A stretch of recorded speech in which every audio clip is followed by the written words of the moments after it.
આજે મા બાપ કેવા હોય, બોમ્બેની રેલવેની અંદર એક બાઈ ચડવા જતા હતા અને એનું ખિસ્સું કપાતું એવું લાગ્યું, એટલે બાઈએ પોતાના ખિસ્સા પર હાથ મૂક્યો. અને બોમ્બેની ટ્રેન તમે જોઈ હશે, એટલો ટ્રાફિક ને ઘઉંની કોઠીમાંથી દાણા નીકળે ને એમ માણસો નીકળે છે. તમને એમ થાય ખાલી આવે એમાં જઈએ, ખાલી આવે કે ખાલી જ નથી આવતી, ફૂલ રશ હોય. એક બાઈ ચડવા ગયા, ખિસ્સું કપાતું એવું લાગ્યું, એને ખિસ્સા પર હાથ મૂક્યો અને પછી હાથ પકડ્યો અને મોઢું જોયું તો એક છોકરી ખિસ્સું કાપતી હતી. એટલે પૂછ્યું, તમે ખિસ્સું કાપો છો? હા કે હું ખિસ્સું કાપું છું. પછી પેલી છોકરીએ પેલા ભાઈને કીધું કે માફ કરજો, છેલ્લા કેટલાય વર્ષોથી હું ટ્રેનમાં ખિસ્સા કાપું છું, આજ સુધી હું પકડાઈ નથી, તમે કેમની મને પકડી પાડી? પેલો ભાઈ કે મને માફ કરજો, હું ખિસ્સા કાતરું છું, હું ટ્રેનમાં અંદર જઈને કાપવાનો હતો, તમે પેલી રસ્તામાં ફૂંક મારી દીધી. તો પેલી બહેન શું બોલ્યા કે હવે હાથ પકડ્યો છે કાયમ માટે પકડેલો રાખજો ને. એ કે શું કહેવા માંગો છો? એ કે આપણે એક જ ધંધાને MBA કહેવાય, એલી કોલેજના MBA ખિસ્સા કાતરું. હા, ખિસ્સા કાતરું MBA એમાં થયેલા, એમાંથી એટલે એક જ કોલેજના ગ્રેજ્યુએટ કહેવાય, સેમ બ્રાન્ચના. તો આપણે બેનું ગોઠવાઈ જાય સારું, તો મારે સપ્તપદી ફેરા.com માં નામ લખાવવું નહીં, મેટ્રિમોનિયલમાં તરત ગોઠવાઈ જાય. પેલા ભાઈ કે વાંધો નહીં, બંને યુવાન તો હતા જ, ગોઠવી દીધું. 2-3 વર્ષ ત્યાં ભગવાનની કૃપાથી, માતાજીની મહેર થઈ અને પેલી બાઈને ડિલિવરીનો પ્રસંગ આવ્યો. કોઈ નર્સિંગ હોમમાં એડમિટ કર્યા, નર્સે ડિલિવરી કરાઈ. નર્સ પેલી સુવાવડ કરીને બહાર આવીને નર્સની આંગળી પરથી વીંટી ગુમ થઈ ગઈ. નર્સે બધે તપાસ કરી, વીંટી ના મળે. છેવટે તપાસ કરતા કરતા પેલો તાજો જન્મેલો છોકરો હતો ને, એની મુઠ્ઠી બંધ હતી, મુઠ્ઠી ખોલીને તો મુઠ્ઠીમાંથી વીંટી નીકળી. માતા યસ્ય ખિસ્સા કાતરું, પિતા યસ્ય ખિસ્સા કાતરું, ઉભાભ્યામ સમૃદ્ધ સભવતી ખિસ્સા કાતરું. જેની માં ખિસ્સા કાતરું હોય, જેનો બાપ ખિસ્સા કાતરું હોય, એ છોકરા જમતા બે નર્સની વીંટીઓ જ ચોરે ને. કઈ ઓલાદો તૈયાર થાય છે? તમે એમ માનો છો કે અમે ધૃતરાષ્ટ્ર થઈએ અને અમારો દીકરો યુધિષ્ઠિર થાય? ભૂલી જાઓ, તમે ધૃતરાષ્ટ્ર હોય તો તમારો દીકરો દુર્યોધન જ થાય. ભૂલી ગયા આપણે, આ કલ્પના કરીએ છીએ કે દીકરા સારા થવા જોઈએ. દીકરા એમ ના થાય. તુજે સૂરજ કહું યા ચંદા, તુજે દીપ કહું યા તારા, જગ મેં નામ કરેગા રોશન, મેરા રાત દુલારા. દરેક મા બાપને સપનું છે દીકરો થાય. અહીંયા બેઠેલા અમને કેટલા એવા હરિભક્તો મળે છે, તમારા જેવા ભાવિકો, કે બાપજી આશીર્વાદ આપો ને, 2 દીકરીઓ છોકરો થાય. અને દરેકને દીકરો થાય એનો આનંદ હોય છે. પેંડા વેચ્યા હતા, પણ આજે મારે વાત એ કરવી છે કે જે દીકરાના જન્મ સમયે પેંડા વેચ્યા હતા, એ દીકરો તમારા મોઢામાં ગળપણમાં પેંડા કેમ નથી મૂકતો? કેમ તમને સાચવી નથી શકતો? શું ખોટ છે? શું પરિસ્થિતિ? કોણ જવાબદાર? મહાભારતમાં એક પ્રસંગ આવે છે. મહાભારતના યુદ્ધ સમયે ધૃતરાષ્ટ્ર બેઠા હતા, બાજુમાં સંજય હતા. સંજય લાઈવ ટેલિકાસ્ટ કરનારો માણસ હતો. આ લાઈવ ટેલિકાસ્ટ આસ્થાવાળા કરતા શીખ્યા નહીં, મહાભારતથી ચાલતું હતું. યુદ્ધ ચાલુ હોય ને સંજય લાઈવ કોમેન્ટ્રી આપતા હતા. અને એ વખતે અચાનક ધૃતરાષ્ટ્રના ખોળામાં કંઈક આવીને પડ્યું. ધૃતરાષ્ટ્ર આંધળા હતા, જોઈ નહોતા શકતા. એટલે ધૃતરાષ્ટ્રે પૂછ્યું, સંજય મારા ખોળામાં શું આવીને પડ્યું? સંજય કે આજથી વર્ષો પહેલા તમે વૃક્ષારોપણ કરવા ગયા હતા ને, એનું ફળ આવીને પડ્યું. એટલે ધૃતરાષ્ટ્ર કે આપણે કેમ વૃક્ષારોપણમાં, આપણે કઈક ધારાસભ્ય સદસ્ય થોડા છીએ તો વૃક્ષારોપણમાં આપણને બોલાવે? તો કે ના ના, કે કયું વૃક્ષારોપણ? એ કે આજથી વર્ષો પહેલા આપણે વૃક્ષ વાયેલું, 20 વૃક્ષ, એના માથે એક ફળ થયું, ઘણા ફળ ત્યાં હતા, એમાંથી મોટું ફળ તૂટીને તમારા ખોળામાં આવીને પડ્યું છે. સંજય મને કઈક સમજાવી વાત કર, કોણ પડ્યું છે આ? અને જે હાથ મૂક્યો ત્યાં તો માણસના માથા જેવું લાગ્યું, આ કોણ છે? અને એ સમયે સંજય કહે છે કે તમારો જ્યેષ્ઠ પુત્ર દુર્યોધન એનું માથું કપાઈને પડ્યું છે. અને ધૃતરાષ્ટ્ર પોકે પોકે રડી પડ્યા કે સંજય મારા 100 દીકરા, એમાં મારો જ્યેષ્ઠ પુત્ર દુર્યોધન મને ખૂબ વાલો, એ કેમ મરી ગયો? આ કયા પાપની સજા મને થઈ? શું વાંક મારો? દુર્યોધન કેમ બચ્યો નહીં? એ વખતે અહીંયા ધૃતરાષ્ટ્રને સંજય કહે છે કે આજથી વર્ષો પહેલા દુર્યોધન જન્મ્યો ત્યારે પણ તમને લોકો કહેતા હતા કે આ કુસંસ્કારી પાકે એવો છે, એમ કેળવણી આપજો. તમે એમાં અંધારામાં રહ્યા. દુર્યોધન થોડોક મોટો થયો, એમાં ભીમની સાથે અન્યાય કરતો હતો, એ વખતે પણ તમે દુર્યોધનનો પક્ષ રાખ્યો. લાક્ષાગૃહ બનાવ્યો, એમાં તમે દુર્યોધનનું કપટ જતું કર્યું. જુગારની અંદર ખોટી રીતે હરાયા શકુની સાથે, એ વખતે તમે દુર્યોધનને રોક્યો નહીં. અરે ભર સભાની અંદર તમારા કુળના દીકરાની વહુની લાજ લીધી તમારા છોકરાએ, એ સમયે પણ તમે દુર્યોધનને અટકાયો નથી. અહીંયા મહાભારતનું યુદ્ધ થતા પહેલા કૃષ્ણ સમજાવવા આવ્યા છે, એ સમયે પણ તમે તમારા દીકરાની ફેવર કરી. આટલી વખત તમે અંધારામાં રહ્યા અને તમે હવે રડો છો કે દુર્યોધન કેમ મરી ગયો, મને કેમ યુધિષ્ઠિર જેવા ના જન્મ્યા? એ વખતે સંજય કહે છે કે બીજ બોયા બબુલ કા તો આમ કહા સે ખાય. બાવળિયાનું બિયારણ કરીને કેસર કેરીને રસ કાઢવા માટે નીચે બેહો છો મિક્સર લઈને, કે રસ આવે પેલે કેરી આવે રસ કાઢીએ. ભૂલી જાઓ, બાવળિયાનું બિયારણ કર્યું હોય, કેસર કેરીની કેરીઓ બેરીઓ આવે જ નહીં. એમ મા બાપ જેવા સંસ્કાર આપે છે એવો સમાજ એક તૈયાર થઈ શકે છે. આજે દુઃખ સાથે કહેવું પડે છે કે સમગ્ર ભારતની અંદર, ગુજરાતની અંદર કયા પ્રકારનો સમાજ તૈયાર થઈ રહ્યો છે, કેવા બાળકો. આમ તો આઈન્સ્ટાઈન એમ કહેતા કે બાળકને હું ભગવાનનો પૃથ્વી પરનો મોટો ચમત્કાર માનું છું. ભગવાન પૃથ્વી પર પ્રગટ છે એ બાળક દ્વારા હું સ્વીકારું છું. છતાં એ જ ચમત્કાર આપણને સૌને નમસ્કાર કરાવે એવો કેમ થઈ ગયો છે? આજે છોકરાઓ મા બાપને નમસ્કાર કરાવડાવે, ધિક્કાર કરાવડાવે એવા શા માટે બની ગયા? જેના માટે પથ્થર એટલા દેવ પૂજ્યાતા એ જ છોકરા જન્મ્યા પછી એવું કેમ બોલવું પડે છે કે આના કરતા પથ્થરો પાક્યો હોત તો સારું થાત? ઘણા મા બાપ બોલે છે આવું. શું ખોટ રહી ગઈ? શું ન આપ્યું આપણે? આજે કેવા કેવા કુસંસ્કારી બાળકો તૈયાર થઈ રહ્યા છે. નાની નાની બાબતની અંદર ઘર છોડી દેવાના. તારીખ 12/4/2005 અમદાવાદમાં 2 છોકરીઓ મેળામાં ગઈ, 12 વર્ષ ને 16 વર્ષની, ગરીબ મા બાપની દીકરીઓ. એનો બાપ મિલમાં નોકરી કરે અને સ્કૂલ બેગ પેલી કિચન બનાવીને આવ્યા, સાયકલની ચાવીને ભરાવાના કિચન, મોંઘા ભાવના, 100-150 રૂપિયાના. એના બાપ બોલ્યા કે બેટા આપણા ઘરમાં રહોડાની કિચન ને ઠેકાણા નથી અને 150 રૂપિયાના કિચનમાં શું ખર્ચા કરો છો? બાપ બોલ્યા, છોકરીઓ કઈ જ ના બોલી. અને બાપને એની ઘરવાળી બંને સુતા હતા. રાત્રે સ્કૂલ બેગમાં સામાન ભરીને જતા રહ્યા, ઘર છોડીને જતા રહ્યા. 12 અને 16 વર્ષની છોકરીઓ ઘર છોડીને જવા લાગી. ક્યાં ગયા સંસ્કાર આપણા? આના કરતા પણ અધિક પરિસ્થિતિ કેવી બનતી જાય છે આ ટીવીના દૂષણને આધારે. અને સમગ્ર સમાજની અંદર કયા પ્રકારની પરિસ્થિતિ બને છે? અમદાવાદમાં રૂપ મહેતા નામનો એક છોકરો, 9 કે 10 વર્ષનો છોકરો, પોતાની મામીના ત્યારે, એની મામી 51 વર્ષના, અને ખરાબ ફિલ્મ ને ખરાબ સિરિયલ જોયા પછી આના મનમાં કામનો કીડો સળવળ્યો. એની મામી રાત્રે સૂતા હતા, એના મામા ક્યાંક બહારગામ ગયેલા અને મામી સાથે ખરાબ ચેષ્ટા કરવા આ 10-12 વર્ષનો છોકરો ગયો, સગ્ગો ભાણો. એની મામીએ ખખડાયો કે તને ખબર પડે તું શું શું વિચાર લઈને અહીં આવ્યો છે? હવે પોતાની વાત ખબર પડી ગઈ મામીને, બધાને કહી દેશે તો. એટલે મામી તો સુઈ ગયા ખખડાવીને, પેલો સુવા માટે ગયો અને એના મનમાં થયું કે મારી વાત બધી જાહેર થઈ જશે.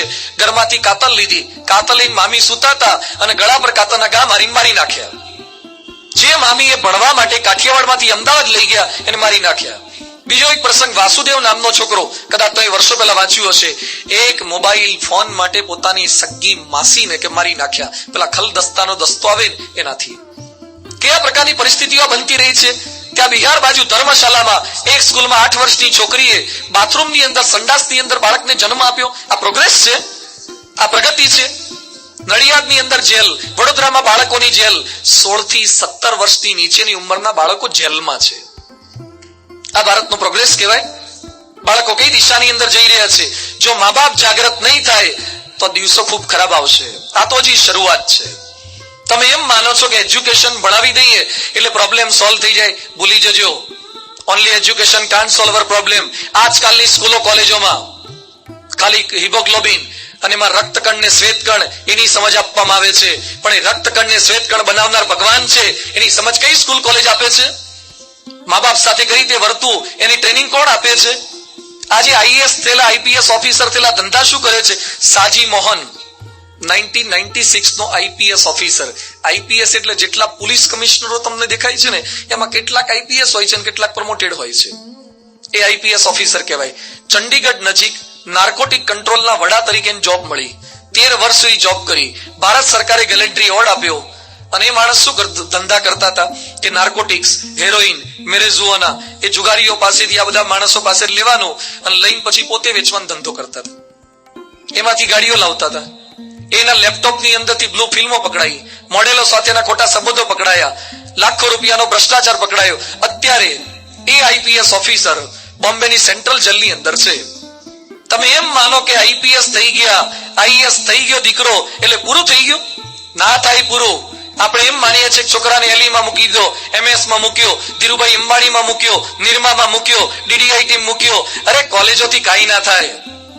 એની સાથે સાથે પેરેલલ મા બાપે સંસ્કાર આપવા પડે. વિવેકાનંદ સ્વામીએ પોતાની એક શિષ્યાનું નામ હતું ભગિની નિવેદિતા. એને એક લેટર લખ્યો છે શિક્ષણ વાળાને થોડુંક અઘરું પડશે એવા શબ્દો વિવેકાનંદ સ્વામી બોલ્યા છે, મારા શબ્દો નથી. વિવેકાનંદ સ્વામી શું કહે છે? આજની શિક્ષણ પદ્ધતિ તદ્દન ખોટી છે. આ વિવેકાનંદ સ્વામીના લેખિત શબ્દો છે. સ્વામી વિવેકાનંદ ગ્રંથમાળા 10/232, 10મો ભાગ ને 232મું પાનું છે. એટલે મારા પર આરોપ ન મૂકતા. શિક્ષણ પદ્ધતિનો આ વિવેકાનંદ સ્વામીનો લેખ છે. આજની શિક્ષણ પદ્ધતિ તદ્દન ખોટી છે. વિચાર કરવાનું આવડતા પહેલા જ મનમાં અનેક હકીકતો ઠાંસીને ભરવામાં આવી છે. મનનો સંયમ કેળવવાની વાતો કોઈ સ્કૂલો કોલેજો વાળા શીખવતા જ નથી. કઈ રીતે સારા નાગરિકનું નિર્માણ થઈ શકશે? તો એ મા બાપે સંકલ્પ કરવાનો છે. જે મા બાપ જાગૃત થશે એ જ પોતાના દીકરા દીકરીઓને સારા બનાવી શકશે. પહેલેથી સંસ્કાર નથી આપતા એટલે પરિસ્થિતિ કેવી બને છે? મોટા થયા પછી સામે થાય છે, ઘર છોડીને જતા રહે છે, ઘરની બહાર કાઢી મૂકે છે. અમેરિકામાં ન્યૂ જર્સીમાં અમે પ્રશ્નોત્તરી કરતા હતા. એક ભાઈએ મને પ્રશ્ન પૂછ્યો, મને કે સ્વામીજી અમેરિકાથી ઇન્ડિયા પાછા જતા રહેવું, ક્યારે જતા રહેવું? એટલે મેં સભામાં જાહેરાત કરાવી, જેણે આ પ્રશ્ન પૂછ્યો મને વ્યક્તિગત મળવા માટે આવ્યો.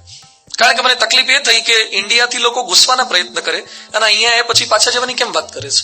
એટલે મેં જાહેરાત કરી, જેને પૂછ્યું એ મને મળવા માટે આવે. એક 65 વર્ષના વૃદ્ધ મળવા માટે આવ્યા. કીધું કેમ તમારે પાછા જવું છે? હજુ તો પૂછ્યું પેલા રડવા માંડ્યા. કીધું કેમ રડો છો? મને કે સ્વામી વડોદરાનો છું, એકનો એક દીકરો એન્જિનિયર થયો, આઈટી એન્જિનિયર, એની ઘરવાળી આઈટી એન્જિનિયર, ન્યૂ જર્સીમાં આવ્યા H1 વિઝા ઉપર, લાખો ડોલર કમાય છે. એને બોલાય એટલે મેં અહીંયા આવ્યા. છેલ્લા 1.5 વર્ષથી એના ઘરમાં રહીએ છીએ. 5 મિનિટ અમારી સાથે નથી બેઠો, એક ટાઈમ સાથે બેસીને જમતો નથી. બધું શું થયું? તો શું આપવાનું રહી ગયું? બધું આપી દીધું, સંસ્કાર ના આપ્યા એટલે તકલીફ છે. હમણાં જ એક રાજકોટના ભાઈ જે મારી સાથે હતા એનો પ્રસંગ જાણવા જેવો છે. 2 દીકરા એના, પૈસે ટકે સુખી, 2-3 ગાડીઓ ઘરમાં છે. એક દીકરો દારૂ પીને મર્યો. એક દીકરો, મોટો દીકરો દારૂ પીને મર્યો. નાનો દીકરો અત્યારે દારૂ પીવે છે અને કોઈક બીજી છોકરીને લઈને આવ્યો છે, ઘરમાં રાખીને લગ્ન કરી રહે છે. એ દારૂ પીવે છે. આ બાપ મારી સાથે આવ્યા હતા. મને કે સ્વામી દીકરો દારૂ છોડતો નથી, એને છોડાવો છે. એ દારૂ પીવા જાય એટલે હું એની પાછળ જઉં છું અને રોડ વચ્ચે જાહેરમાં પટ્ટે લાકડીઓથી મારું છું. મારે પોલીસ રાખવી છે એટલે હું કોઈક નિવૃત્ત પોલીસને શોધું છું કે હું એને રોજના 100 રૂપિયા આપું, પણ મારા છોકરાને ટાંટિયા ભાગી નાખવાના. તારે તો મારા છોકરાને ટાંટિયા તમે શું કરવા ભગાવડાવો છો?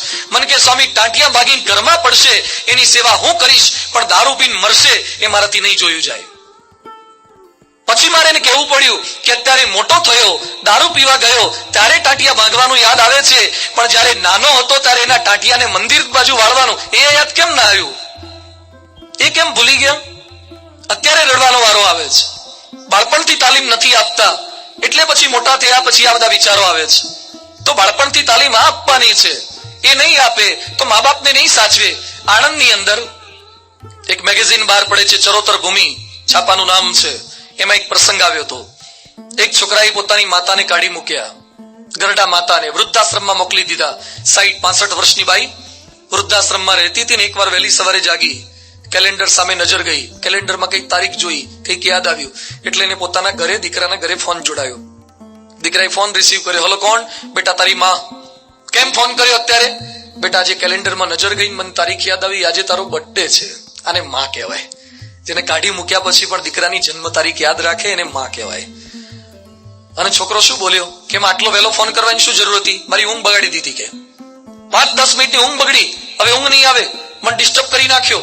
અને પછી માથી સહન ન થયું. પછી માતા શું બોલી કે બેટા આજે તો તારી 5-10 મિનિટની ઊંઘ બગડી છે, આજથી 40 વર્ષ પહેલા તને જન્મ આપ્યો ને તારી મારી આખી રાત બગડી હતી એ કેમ ભૂલી ગયો?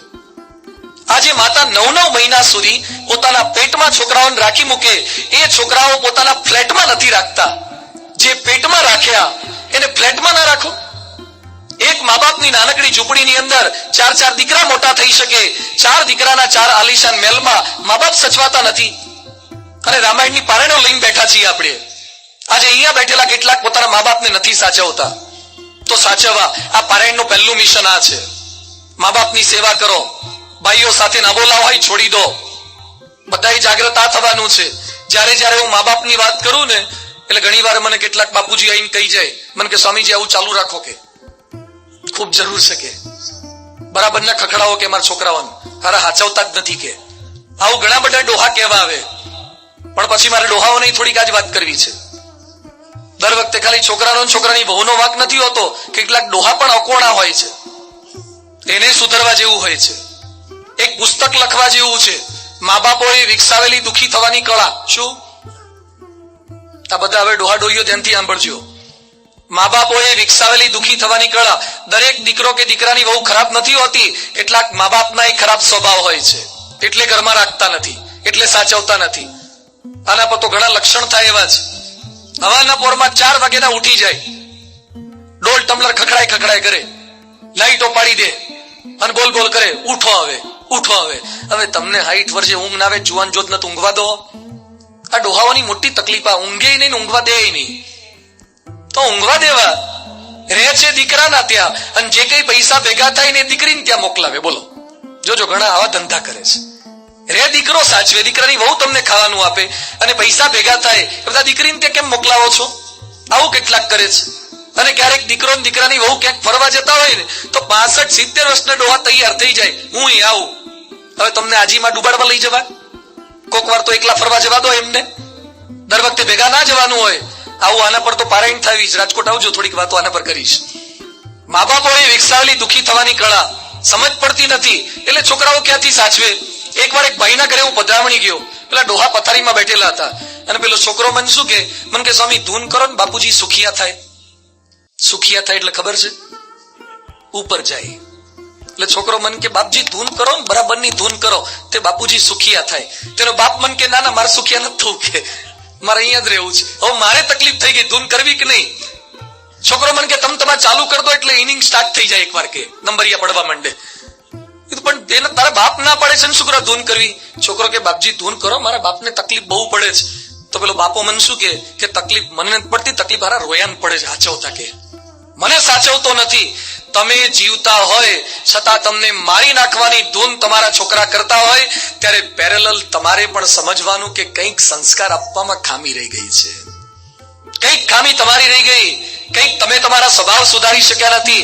એક પેલી લીમડાની લીંબોડી હોય ને, એ લીંબોડી જન્મે ત્યારે લીલી હોય, કાઠી હોય ને કડવી હોય. લીમડાની લીંબોડી મોટી થાય ત્યારે પીળી થાય, ઢીલી થાય અને મીઠી થાય. એક લીંબોડી પણ આપણને એમ કે છે કે મોટી ઉંમરના થઈએ ને ત્યારે કડવા ને કડવા ન રહેવું, મીઠા થઈ જવું. એમ મોટી ઉંમરના થઈએ ત્યારે થોડોક ફેરફાર આપણે અંદર કરવો જોઈએ. આજે સાચવતા નથી, એનું કારણ એ છે કે સંસ્કાર નથી આપ્યા. આજે અમે પ્રમુખ સ્વામી મહારાજના 861 ઉપર સાધુઓ છીએ.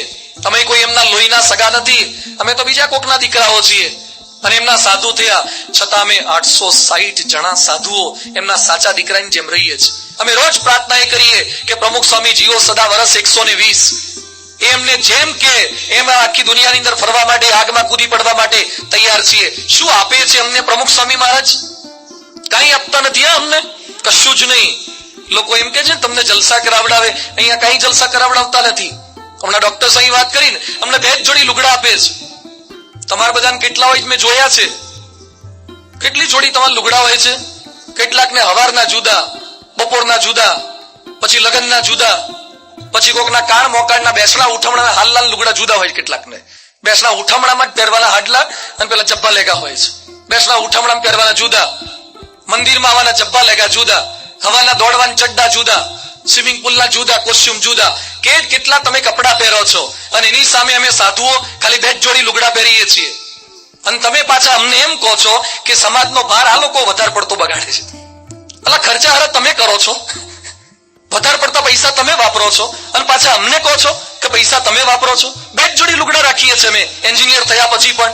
અમારી પાસે 2 જોડી સિવાય ત્રીજી જોડી કપડા નથી. અને તમારા કપડા કેટલા મોંઘા હોય છે? અમારા માદરપાટના હોય છે, કોટન. હું તો ટેક્સટાઇલ એન્જિનિયર છું, છતાં મને છૂટ નથી આપતા. હું તો કપડાનો જ એન્જિનિયર છું, છતાં મને કોટન પહેરાવે છે. અમે કે પેલા ધોતિયા નહોતા પહેરતા, હું સ્કિન ટાઈટ જીન્સ પહેરતો હતો, અને અમે કેટલા સ્કિન ટાઈટ જીન્સ વાળા જ છીએ. એમાંથી અમને આ કોટન પહેરતા કરી દીધા, ધોતિયા નાખી દીધા પ્રમુખ સ્વામીએ. શું ચમત્કાર છે પ્રમુખ સ્વામીનો! અને આ 2 જોડી આટલા 13 મહિના સુધી અમેરિકા વિશ્વના 15 દેશોમાં જઈને આવ્યા, અમને કોઈએ ના પાડી નથી કે આવા કપડા પહેરીને ન આવતા. બધે ચલાવે છે. અને કોઈ ફેશન દેખાય છે, આમાં જૂલ કે લેસ બેસ દેખાય છે તમને વિડીયો જોવા છે કે જૂલ બુલ લેસ બેસ? આ કશું જ નહીં, કોઈ સિલે બિલાઈની માથાકૂટ નહીં. તમારા કપડા કરતા અમારા કપડાની વિશેષતા ખબર છે? તમે લાખ રૂપિયાનું પહેર્યું હોય ને તો એ રોડ પર નીકળો ને તમારી સામે કોઈ ભાભોય જોવે નહીં, અને અમે જેવા નીકળીએ ને ગામ આખું અમને જોવે.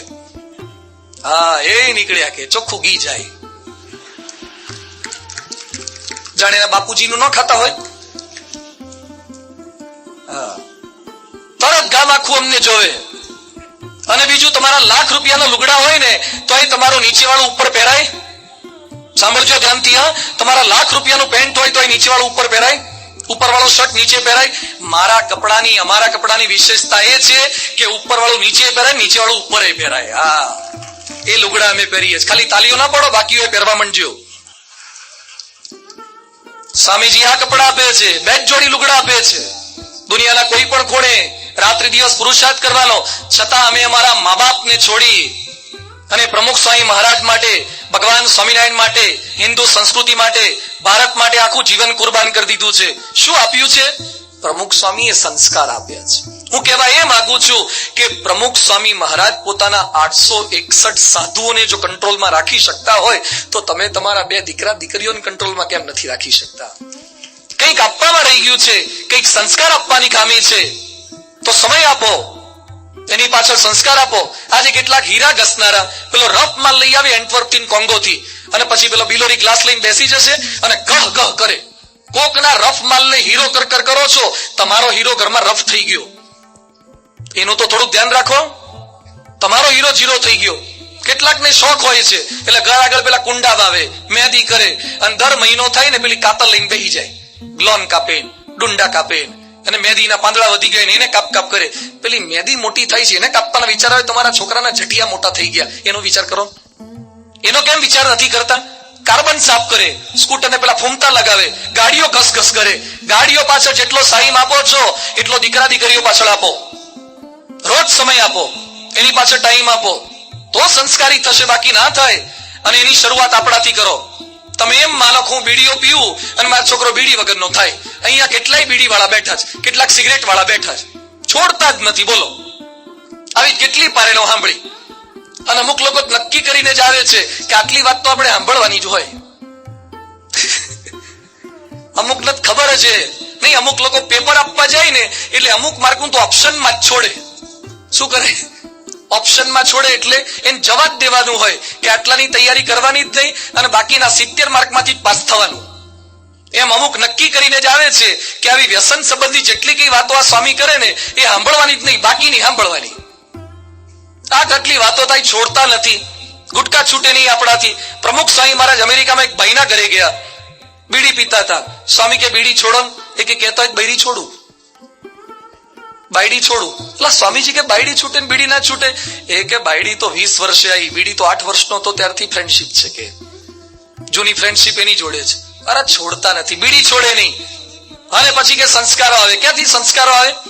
તમે ગુટકા ખાઓ, તમે બીડીઓ પીવો અને પછી એમ માનો તમારો દીકરો ગુટકા વગરનો થાય, વ્યસન વગરનો થાય. એકવાર સ્કૂલમાં એક સાહેબે પૂછ્યું છોકરાઓને કે ઘરમાં કઈ ટાપાટૈયા કરો છો, કામ કરો છો? આ કે કરીએ. એમ શું કરો? એ કે બાપુજીના અધૂરા કામ પૂરા કરીએ. શું કરો? એ કે બાપા બીડી પીન નાખી દે, ઠૂઠા અમે પૂરા કરીએ. બાપા બીડીઓ પીન નાખી દે, ઠૂઠા અમે પૂરા કરીએ. મા બાપ જેવા હોય એવા સંતાનો થશે. થોડાક વર્ષો પહેલા ઇન્ડિયાના એક રેલવે સ્ટેશન ઉપર એક ફેમિલી જતું હતું ટ્રેનમાં બેસવા માટે. સખત ધક્કામુક્કી ભીડ હતી. એની અંદર મા બાપ અને 2-3 સંતાનો હતા. એમાં પતિ ટિકિટ લેવા ગયા, પાછા આવ્યા. પત્નીએ પૂછ્યું ટિકિટ લીધી? પતિ કે ના સોરી, બહુ ભીડ છે, મળે એવું લાગતું નથી, એમને એમ ચડી જઈએ. પત્ની કે એમને એમ થોડું ચડાય, ટિકિટ તો લઈ આવો. એ કે ટિકિટ લેવા જઈશું, ટ્રેન જતી રહેશે. અને આપણી ટ્રેનમાં તો રામ ભરોસે હિન્દુ હોટલ વાળા કેટલાય હોય છે કે બેસી જવાનું, ટીસી આવે પેલા ઉતરી જવાનું. પત્ની કે ના બેસાય. એ કે પણ ખબર નહીં પડે, આટલી ભીડ છે, ટીસી ને ખબર નહીં પડે. આવું પતિ બોલ્યા. એ વખતે સાંભળજો, એ બાઈ શું બોલી? ટીસી ને ખબર નહીં પડે, કદાચ આપણી સાથે ટ્રેનમાં મુસાફરી કરનાર માણસોને ખબર નહીં પડે, પણ આપણે જેની સાથે ફરીએ છીએ એવા આપણા 3 દીકરાઓને જ ખબર પડશે ને કે મા બાપે ટિકિટ લીધા વગર મુસાફરી કરાવી છે. મારે મારા દીકરાઓને ચોર નથી બનાવવા. માતાએ આદેશ આપ્યો કે ટિકિટ લઈને આવો. ટિકિટ લીધા પછી ટ્રેનમાં મુસાફરી કરાવડાવી. આજે તમને સાંભળીને આનંદ થશે, એ 3 દીકરાઓ પૈકીના એક એટલે ભારતના ભૂતપૂર્વ રાષ્ટ્રપતિ અબ્દુલ કલામ. તમારા દીકરાને આવા સંસ્કાર આપો ને તો રાષ્ટ્રપતિ થાય, બાકી તો માંડપતિ થાય, માંડકોકનો પતિ થાય.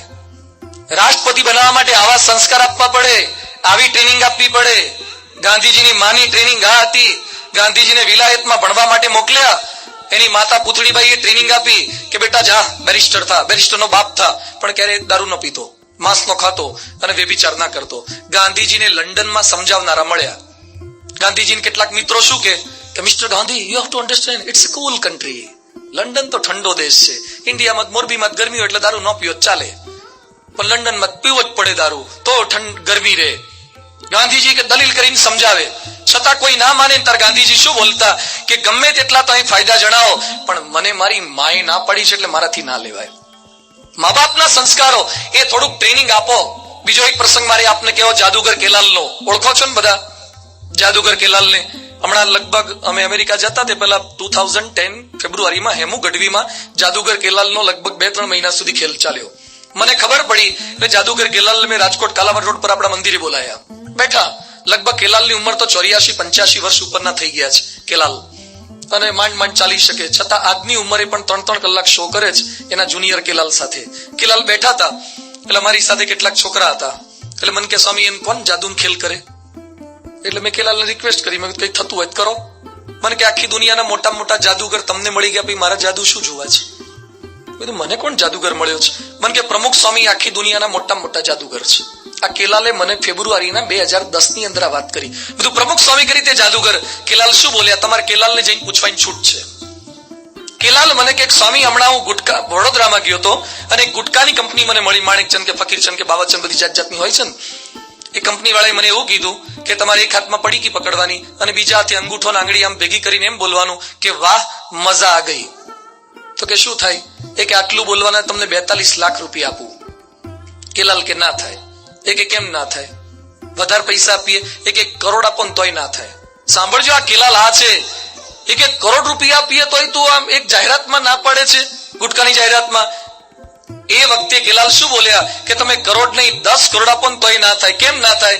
કારણ કે મને પ્રમુખ સ્વામીએ વચન આપ્યું છે કે ક્યારેય ગુટકા ખાવા નહીં, કોઈને ખાવાની પ્રેરણા આપવી નહીં. કેલાલ બોલ્યા કે હું લોકો પર જાદુ કરું છું અને પ્રમુખ સ્વામીએ મારા પર જાદુ કર્યો. પણ કેલાલના મા બાપના સંસ્કાર. કેલાલ એકવાર રાજ કપૂરની પાર્ટીમાં ગયેલા. ઓળખો ને રાજ કપૂરને બધા? શું થાય તમારે? મામા માસી ના થાય કઈ? હા, પણ ઓળખે બધા, કારણ કે એ તો મોટા થઈ ગયા, હીરો થઈ ગયા. Raj Kapoor RK film studio એમનો હતો, એના સ્ટુડિયોમાં હું પારાયણ કરી આવ્યો છું બોમ્બેમાં. ચેમ્બુરમાં એનો સ્ટુડિયો છે, એની સામે અમારી પારાયણ ને બધું હતું, આરકે ફિલ્મ સ્ટુડિયો સામે. એ રાજ કપૂરની પાર્ટીમાં જાદુગર કેલાલને બોલાયા. રાજ કપૂર ને કેલાલ બે મિત્રો. એટલે ત્યાં ગયા પાર્ટીમાં, અને કેલાલ રાજ કપૂરની પાર્ટીમાં બચ્ચન ને જાતના બધા હીરો હિરોઈનો હોય અને બધા બેઠા હતા. એ લોકોની પાર્ટીમાં કઈ વરિયાળીનું પાણી ના હોય ને? વરિયાળી પાણી હોય. શું હોય? દારૂ હોય, શેમ્પેન હોય, વિસ્કી હોય, બ્રાન્ડી, બિયર, આ બધું હોય એ લોકોની પાર્ટીમાં. તો અને એ બધા લેતા હતા. કેલાલને પણ પેલો વેઇટર સર્વ કરવા ગયો. કેલાલ કે sorry, I will take the juice. હું જ્યુસ લઈશ. જ્યુસ રાખેલું તો ના પાડી વેઇટરે કે you have to take the wine. તમારે વાઇન લેવું જ પડે, બધા લે છે. No, I will take the juice, only juice. પછી કે પેલા વેઇટરે જઈને રાજ કપૂરને વાત કરી કે બધા જ મિત્રો લે છે પણ તમારો એક મિત્ર હઠ્યો છે, ના પાડે છે. રાજ કપૂર પોતે આયા અને જોયું કેલાલ હતા. કેલાલે પૂછ્યું, દોસ્ત શું તકલીફ છે તને? કેમ લેતો નથી દારૂ? એ કે સોરી, મને આગ્રહ ના કર, હું દારૂ નથી લેતો, મારે નથી પીવો. કેલાલ કહેતા, રાજ કપૂર કહેતા લેવો જ પડે. મારી પાર્ટીમાં આવે એટલે તારે દારૂ પીવો જ પડે, બધા પીવે છે તું કેમ ના પીવે? મારું ઇન્સલ્ટ કહેવાય, આ ફ્રેન્ડશીપમાં ખામી કહેવાય. નહીં, આપણા મિત્રો કેમ કે જો મારો મિત્ર હોય તો આ ગુટકો ખા, 135 નો માવો ખા, અને મિત્ર કહેવાય હરે ડોબા, પેલા હાથમાં પડીકી લઈને ખવડાવે ને પાછો મિત્રતાનું લક્ષણ કહે છે. આ રાજ કપૂર એમ કે છે કે તું દારૂ પીવે, અને પેલો કે છે ના પીવાય.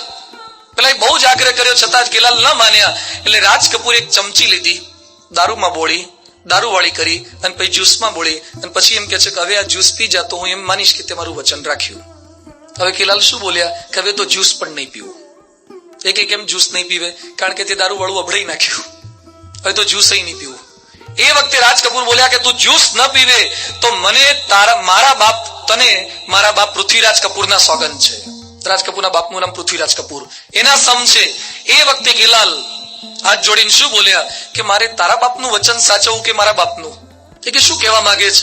એ કે તું જેમ મને રાજ કપૂર, પૃથ્વીરાજ કપૂરના સોગંદ આપે છે, એમ આજથી વર્ષો પહેલા હું નાનો હતો ત્યારથી મારા બા બાપુજીએ મને પ્રોમિસ આપ્યું છે કે બેટા દુનિયાના કોઈ પણ ખૂણે જાય, ગમે તેટલો મોટો થાય, પણ મોટામાં દારૂનું ટીપું ન મૂકતો. કેલાલે આવડા મોટા થયા પછી પણ પોતાના બાપનું વચન યાદ રાખ્યું છે. આજે તમે તમારા દીકરા દીકરીને આવા પ્રોમિસ લેવડાવ્યા છે?